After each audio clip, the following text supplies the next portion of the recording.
Mallory, Yes. welcome to Real Pod. Thank you so much for having me. I'm so excited to be here. Any second now, you're going to be a mother? Is that true? We're that close? So I was saying to you before, I don't really know how it works. And then we were laughing. What do you mean you don't know how it works? So yesterday, I don't know how it works, right? Like I've never had a baby.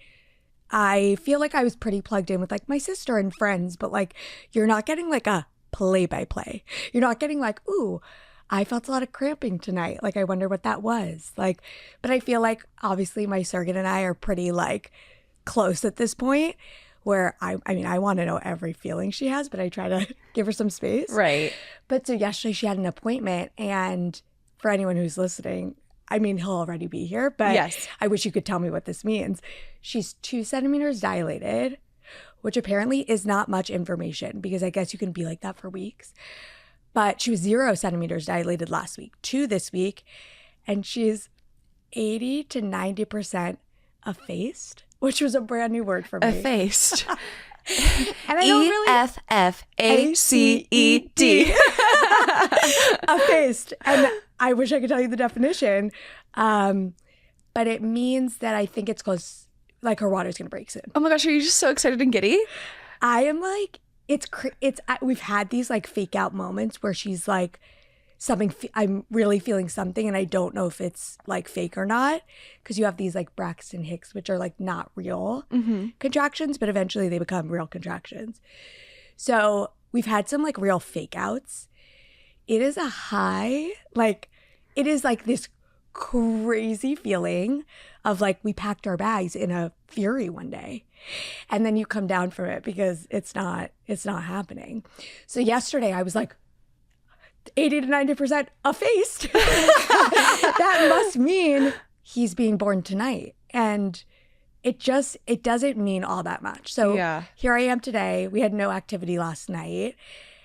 It for sure will be in the next 2 weeks, no matter what. But will it be this week? I just don't know. How iconic if you had to get up in the middle of this interview and leave. I have so many questions. When you and I got lunch recently, just hanging out, I had so many. Yeah. And then I was so thrilled that you were willing to come on and kind of talk more about your story. Yes. Because I think nowadays there's so many reasons, whether it's health, whether it's women later in life wanting to have children, or whatever the reasons are, we're seeing surrogacy become more common. And I think it's great because it provides opportunity to people who might otherwise not be able to conceive. Yes, it is literal. I am so grateful for it. I still like sometimes can't believe that it's like a thing and an option, because in so many weird ways it's so weird and like it's so wild. Yeah. And it's hard to like believe that we have a baby that's 100% our DNA being grown inside of this angel who we met like a month before we put our baby inside of her. Yeah. Like it really is an absolutely wild concept, and something that obviously I am so grateful to have as an option, because it's not accessible for many people. That's the flip side of we're so lucky it's there and it's an option, but it's so expensive. Yeah. And insurance doesn't cover any of it. So I wish that even more people could list it as an option, you know, but we are so grateful that we were able to, and we have had such a like beautiful journey. And if anyone is like nervous or considering it, or I would say like absolutely go for it. It has been like a dream come true for us. So what was it that led you to choosing surrogacy as the path? So I was diagnosed with a rare inflammatory autoimmune disease when I was 14. And it's something that has been a part of my life ever since. There are times when things are smoother than other times, but it's a constant for me and managing it. And there's just like care that comes into play. I get, infusions of medication. I get airway procedures and surgeries. And it's ever present in my life. I was diagnosed when I was 14. So for a while, I think there were conversations about future fertility issues, possibly due to Medicaid. Things came up. Let's just say things came up along the way. But it wasn't until like I was older and dating Ben seriously that like I feel like doctors really kind of started the conversation with me. So IVF, surrogacy, like they were all words that I had heard over the years.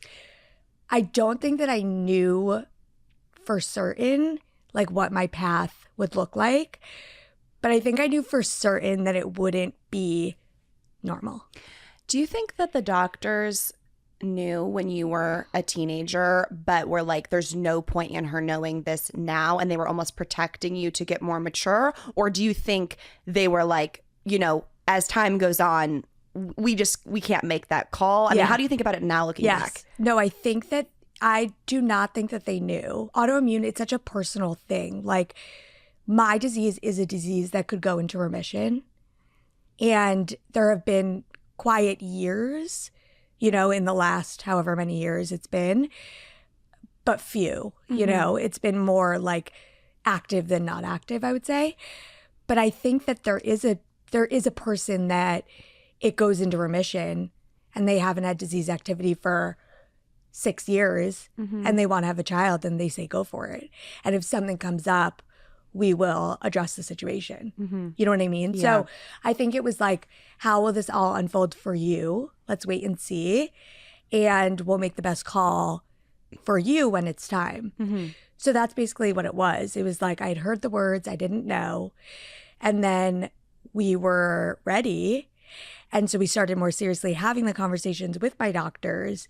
And they were nervous. Like I could just tell that, you know, it was like, okay, maybe IVF, maybe we could find a 10-month window where we could skip your infusion and we could do a surgery right before. And hopefully like you could hang on for 10 months. And then hopefully you don't flare after the baby's born, because that also happens. And I was like, yikes, that doesn't sound great, right? You know? So that was like something I feel like that was said. And then finally I grew up in New Jersey. I was diagnosed in New York City with my autoimmune disease at Columbia Children's Hospital. And I still have, my main doctor is still in New York. So leave it to New Yorkers to give it to you straight. I went to see my doc. I see him once a year. It was August, like a year ago, August. And I finally just like looked at him and I was like, what's the deal? You know, like we're ready. It was hard not having a plan. Like it was hard not knowing. And I was just like, what's up? And he finally like looked at me and was like, I just don't think it's a good idea. He was like, not now and maybe not ever. And I was like, okay. Like, obviously so upset. I mean. Yeah. How did you feel when he said that? I mean, I definitely stomach sank. I was like, I think you know that these things could be in your future. So like it wasn't completely shocking to me. But you're like, oh, this is it. This is real. I could tell from like the way he said it and the way he looked at me, like he meant it. You know what I mean? And I was like, it was finally an answer. So for sure, initially felt like beyond upset. I mean, we left that office and I was hysterical, as you could imagine, I'm sure. And I gave myself like that day, I just like remember crying into like a bagel. I remember you told me this. Like I feel like I was with my parents and my husband, because the four of us are like a package deal. And we went to get bagels and I just was like, I couldn't even eat a New York bagel. Something was so wrong. I was so upset. And I was like upset that whole night, just so upset. And I woke up the next morning and I was like, okay, how do we move forward? And that truly for me, I was like able to kind of let go and move forward. How was Ben and his reaction? And when you had started dating, like how soon did you kind of let him know that this was a possibility? Yeah. And then how was he on this day? Yeah. No one ever asks about Ben. I love Ben. I just met him in the elevator. He's so cute, by the way. Yeah, he's so cute. He is cute. Yeah, Hi, so Ben. cute. Hey, Ben. So Ben obviously was very clued into my situation. We were together for 4 years before we got married. And obviously in those 4 years, I was getting medication and surgeries, and like he could see. And I think when he went to go ask my parents to like marry me, my parents were like, obviously, yes, we love you so much.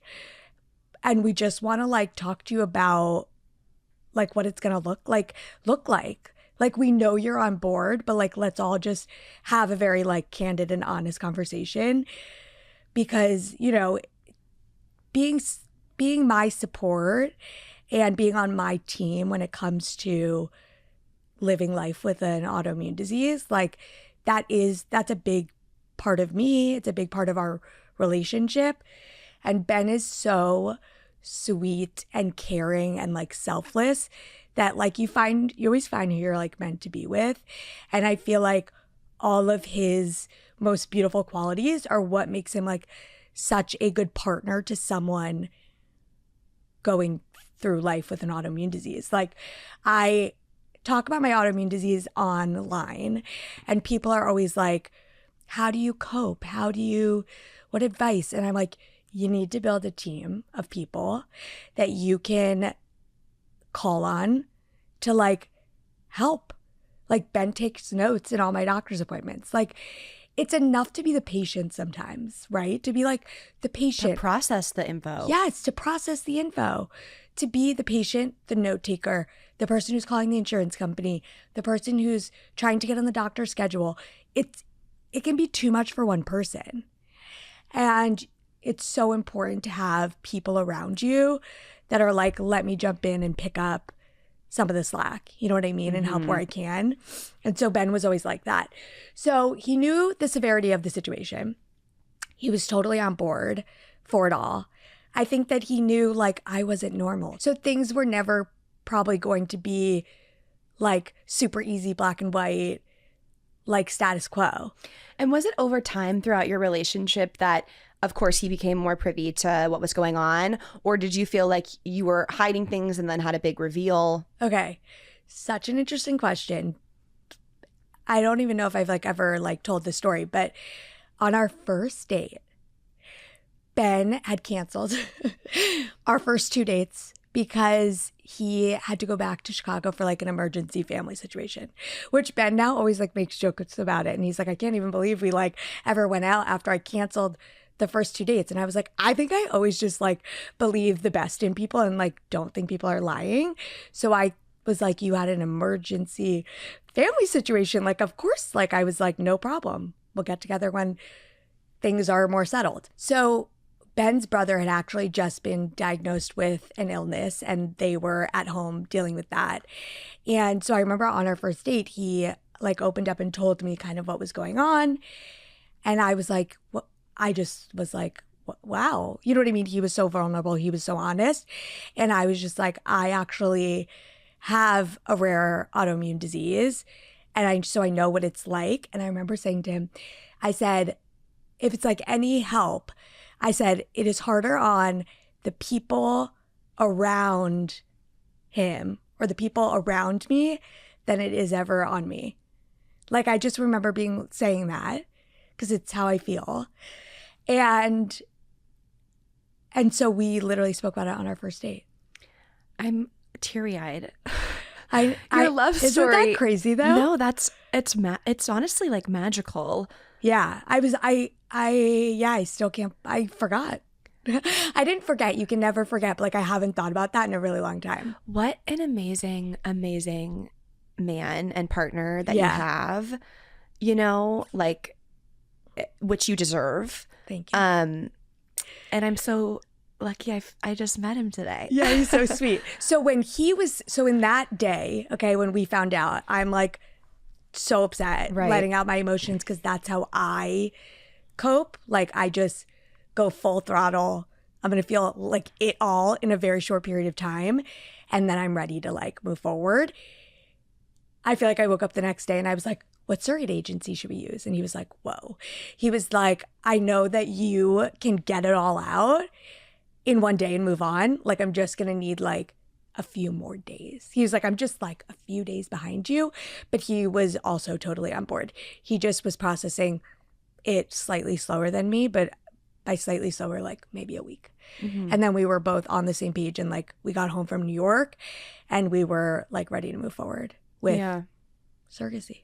And, you know, at the end of the day, you're going to have your child that is half this man you love so much and half you. And anyone would say, however that baby needs to get here healthy, but just be here with us, we will take it. Yeah. And it's like in that decision, not only are you making the best decision for yourself, like for me, and what's going to keep me safe, but you're making the decision for your future child. Like that baby is only as healthy as the person who's carrying him or her.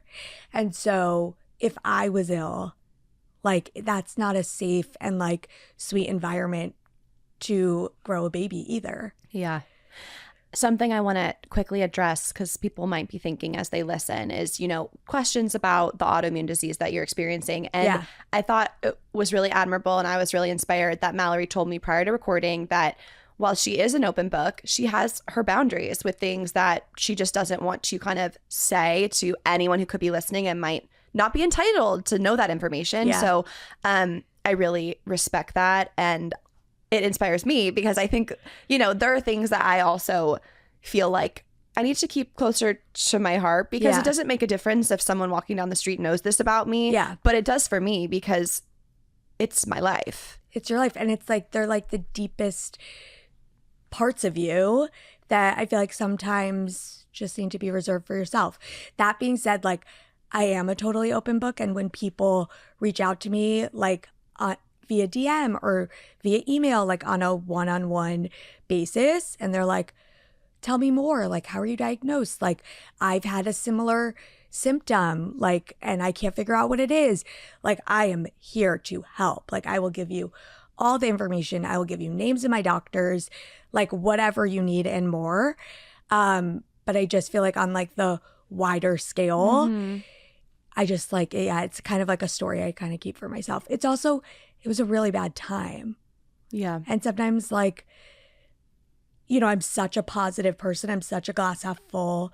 I always share like times where I really don't feel well. I'm not feeling like myself, or I'm feeling down, or like, I feel like you do such a good job of like showing it all. Like life is not perfect, and it's not all sunshine and rainbows, and we have awful days, and we get back up and we're fighters. And I feel like that's so ingrained in my messaging and who I am. But yeah, the really, really personal things, I keep for me. I love that. Yeah. So when you decided surrogacy was what you wanted to pursue, how does one even go about finding the right agency, finding a surrogate that they trust and, dare I say, love? I mean, I'm so curious to know about the relationship there. Yeah, she's the greatest person ever. We love her. They become like, at least in our experience, they become like family, which is so sweet. So I was lucky enough that I had a friend that had actually just had a baby via surrogacy who lived in Los Angeles. So not only, had she just done it, but she was also local. And something that was important to us was that the surrogate lived close enough to us that we could like go to appointments and just be super involved. So she worked with an agency that was based in California, only worked with surrogates in the state. And I remember I got back from New York. I called her. I was like, can we get lunch? We went with her and her husband, Ben and I. So like, it was very interesting to hear from his perspective. So Ben could also have support. And they kind of just told us like all about what the process looked like. They spoke so highly of their agency, and I trust them. They were people that we had gotten like recommendations from in the past, and they just were people that we trusted. So she was like, we absolutely loved them. It was as smooth as we could have hoped. The literal surrogate or the agency? The agency. Okay. And we were like, great. So it's funny because I went to therapy maybe yesterday or the day before. And I was saying like in this process and just like the beginning stages of like motherhood, I've kind of like taken on less information is more. Like, I don't know if I am an anxious person, and I'm only noticing that I'm doing that now. Maybe I've done it like in the past with other things, but I was saying like, it's so interesting the way we went about surrogacy and like the way we're going about bringing a new baby home. I'm like, the less information, the better. I just think I get like information overload, and then I can like hyperfixate and like get like crazy. And I've just decided not to. So I think it like all started there. She was like, we love our agency. And I was like, say less, you know? Yeah. And we scheduled a call with the agency to meet the founder. We got such a great feeling from her. And we literally put our names on the wait list. So you put your name on a wait list. They tell you it's probably anywhere from like, at the time, maybe it was like 8 to 12 months before you match with the surrogate. And at that point, we kind of shifted focus to like IVF and getting the eggs out and making embryos while we waited.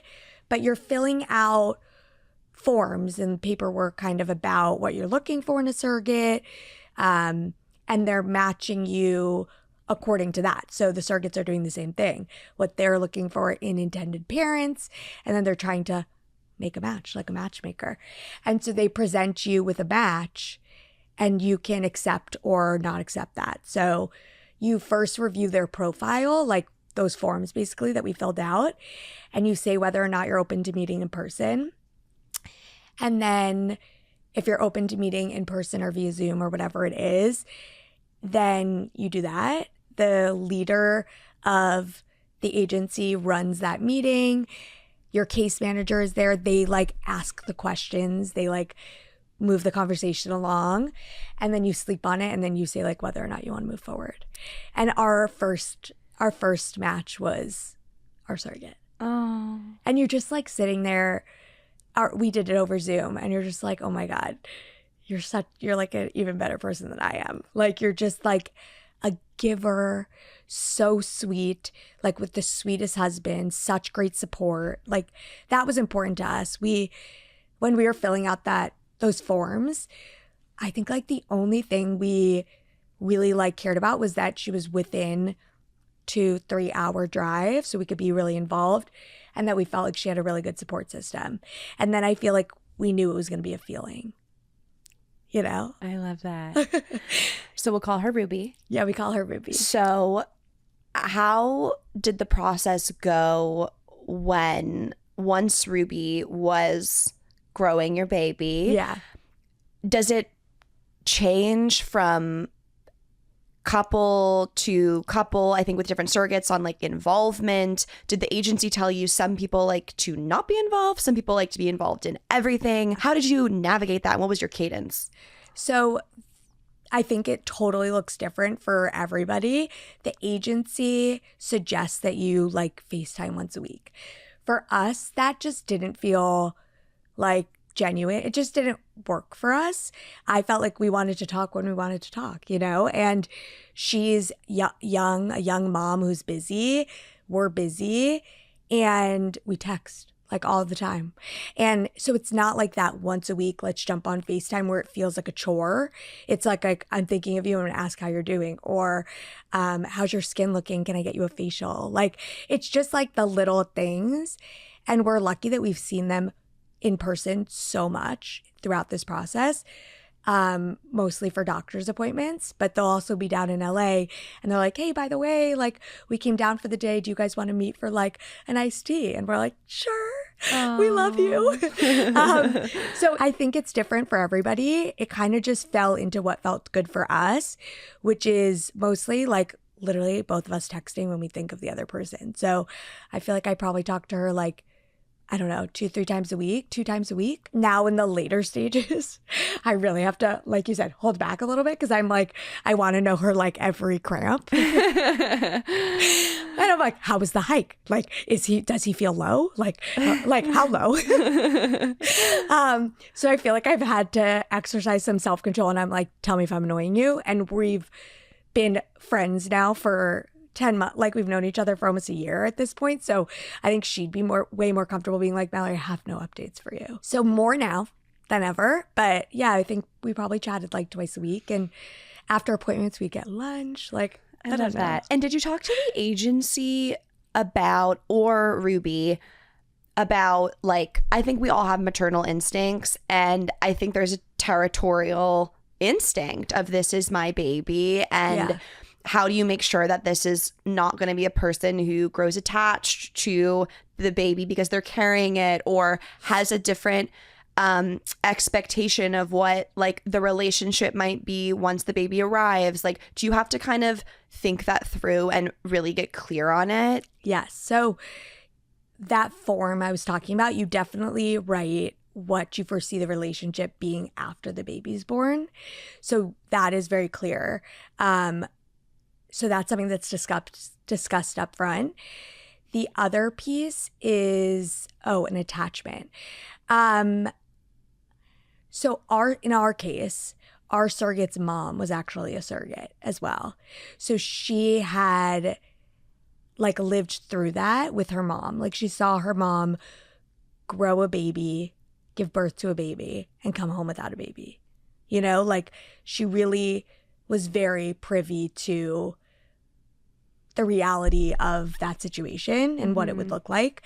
So I feel like that gave me peace to know, like, she knows, like, what the end looks like, you know? You know what's so interesting is that anyone working a job would want to be professional, but this is a job that requires lots of love, because you have to have love to be someone who could do this job.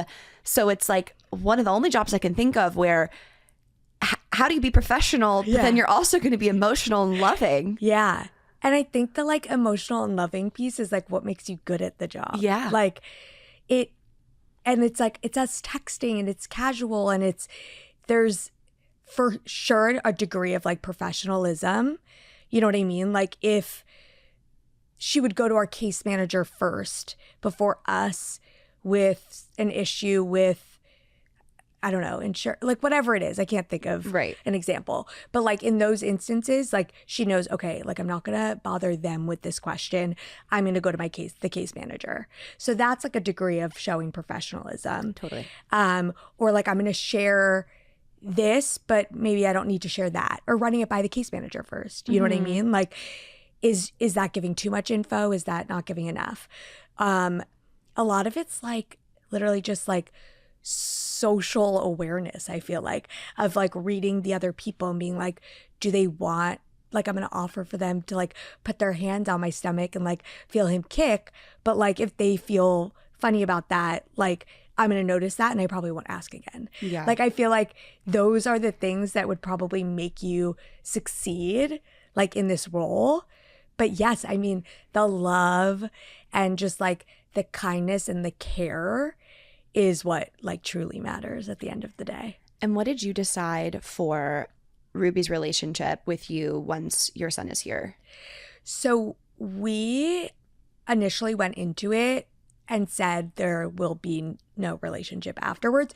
We said we would, like, send a holiday card every year so, like, they can always see how he's growing and what he looks like and how he's, you know, maturing, maybe with, like, a note of, like, these were his accomplishments this year.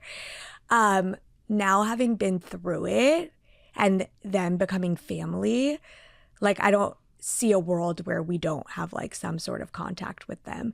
I was like, Ben and I talk about it. We're like, we really love this one restaurant that's up by their house. And I'm like, I could see us, like, once a year, like, meeting there and, like, having a 4-hour dinner and catching up on everything and showing photos. And, like, they're such a part of our story. And we love them so much that there will be some sort of relationship moving forward. But I think going in, it was good for us to say, like, to set that expectation of, like, there's not going to be anything. Because then if there's, like, a little something, it's like this sweet surprise. And also you just don't know how you're going to feel. Right. So I think setting expectations is really important and just, like, being upfront. And also if people want no relationship after, fair. Yeah. You know? Right. Or, I mean, it's all fair. You could be loving, sweet, kind, so incredibly thankful and say, we wish you the most magical life and thank you for the best gift we've ever received. Totally. And you don't need to speak again. And you can go your separate ways. Right. No judgment to however anyone Absolutely not. Or like, I remember like Chrissy Teigen was best friends with her surrogate. Like, I feel like they're probably getting coffee every other day. Also beautiful. Like, I just think there's no rule book, like there's no guide, and you really have to just check in with yourself and say like what feels good for me and for us. And do you think about how you will communicate this to your son? Have you had those conversations with Ben, or are you like, we'll talk about that once he starts to talk? Yeah. So actually, Ben and I were looking for like a really good surrogate like children's book, and we ordered like 3 off of Amazon, and they were all trash. Not good. They weren't the way I would tell the story. There was something about them, like where it was sadness, like, oh, mommy was sad, or like there was a doctor involved. Like, I was just like, that's not how I would like write this story to like tell to my son. So we were like, we should write. And I'm like, you should. Wait, you know, my mom wrote a children's book. I do. Yeah, I know. You should. I know. But is it like too niche? No. And we thought we could make it bigger, like about like how like different families and just like. Totally. I don't know. Some families adopt. Yes. Some families foster. Some families have kids. Some families use surrogates. I was an IVF baby. Yeah. Just you know, like different strokes and like different ways to get to the finish line and or not. Mallory, you have to do it. Do I? Yes. Oh God. It would be so beautiful. Okay, maybe. It's true. You needed something as a mom and it wasn't there. Yeah. So I maybe I should do some more digging, but we ordered a few and not cutting it. But all that to say, I want him to know from like, as long as he can remember, I want him to like have the memory of the story of like how he was brought into the world via this angel woman who helped mommy and daddy when they couldn't do it on their own. I love that. Like I want him to always know. Yeah. I don't want there to be like this big moment. I agree because it's not a shameful thing. No. And I think when people keep secrets, it's a shame or if you find out this will, and I really respect how you're approaching it because like it's not, for as long as I can remember, my parents have told me I was made in a dish. Yeah. Like, and I don't think anything. Like, oh, yeah. I'm a dish baby. They couldn't make me the lovemaking way. They made me in a dish. Like, and the dish was pretty. And I've just always known that, and I've never thought there's anything weird about it. No. It's all about normalizing it. Yes. Like, who's to say? I always say to Ben, like, we in our particular instance, like, we didn't get pregnant naturally, and now our second baby is like a surrogate baby. Like, as far as Ben and I know, this is how babies are made and this is how babies are born. Right. So like, why are you telling me that this isn't normal? Right. Like, in my house, in my family, this is normal and this is how babies are made. Yeah. You know what I mean? And I love that. And so I think that's the story. Like, it doesn't have to be abnormal or feel like weird or shameful for your child. Like in our house, this is how it's done. Your whole story is just so beautiful. Thank and I'm you. so happy for you. Thank you. I can't believe it's any day now. What are you most excited to do once he's here? Everyone is like, what are your summer plans? Like my community. And I'm like, that's what I'm most excited for, because my summer plans are nothing. We didn't even talk about this. Social media doesn't know. No, I am most looking forward to a summer of like the sweetest, coziest, slowest summer of my life.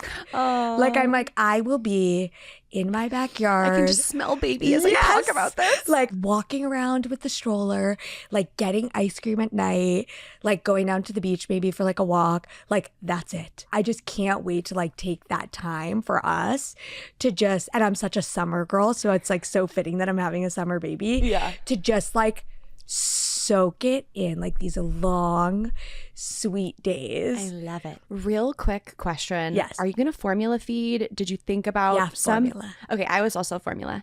So was I. We turned out great. I know, exactly. What is this all about? My mom's like, all of you kids were formula fed. I'm like, thanks, Lainey. So you can bring in the milk. Like I could take something. I've heard about that. Like you can create the breast milk even without. Which is so cool. Yeah. And not something I will be doing. Women's bodies are unreal. Amazing. And surrogates will pump for you. Like it's really a beautiful thing. And there are so many options. For us, again, not too much research. It's just what felt right. It was like, it's important for me to like go home with this baby and be able to provide for him. Like it's been 10 months of involving other people, which again, so lucky to be able to do and feel so fortunate. But like it's our turn, you know, to like provide for him and like start our life without leaning on others. And so that's kind of where it came into play. And I've actually heard from some moms that formula feeding like is almost better for bonding because you're like looking into their eyes when you're giving them a bottle versus like them just like on your boob, like facing in, which I thought was like beautiful. Yeah. So I think it's gonna be beautiful. I love that way of thinking of it. Yeah. Yeah, no, I was formula. So was my older, all of us were, but 2 D1 athletes on formula, baby. Yeah. Let's go. And also, Something's wait, in and you're juice. also an IVF baby. Yeah. So again, not much research here, but I've heard like IVF babies too are like strong. Gritty. And yeah. That's funny. Because I think there's like a little bit of like, we're picking the best of the best. Well, they put 6 fertile eggs inside my mother. This was back in those days where like they just were like, we're putting them all in. And they were like, you could have twins, you could have 6 tuplets, you could have triplets. She was like, I don't care, I just want more kids. And I killed them all. You were like, only the strongest survive. None made it out. Oh my God. Well, Mal, I'm so excited for you. Thank you I can't so wait much. to meet him. I know, you're going to come I'll give you your time and then, I'll come over in like Knocking at 6 the door. months. With Erewhon. Yeah, literally with the Erewhon pesto pizza that you introduced me to that I had yesterday. It's the best. Thank you so much for being so open and sharing your story. It's so beautiful. And I know there's so many people out there who are going to feel so giddy listening to your experience and know that this is possible for them. When you need to keep things in perspective, like for people that are going through it, it's hard, and there's so many different roads to motherhood, and they all look different and there's speed bumps and twists and turns and whatever it is. But on the hard days, I think either my therapist or a friend or someone said this to me and it really helped me, was that it is just the foreword to the story. Like you're not even at chapter 1. And it feels so big and it feels like such a large chapter. Maybe it feels like 10, but like it's just the foreword to even like meet your child and start your life like as a mom and start his life. So we're just waiting for chapter 1. I love that. I can't wait to read that chapter and your children's book that I'm forcing you to write. Thank you so much, babe. This was amazing. Thank you for having me. So much fun always. Yay.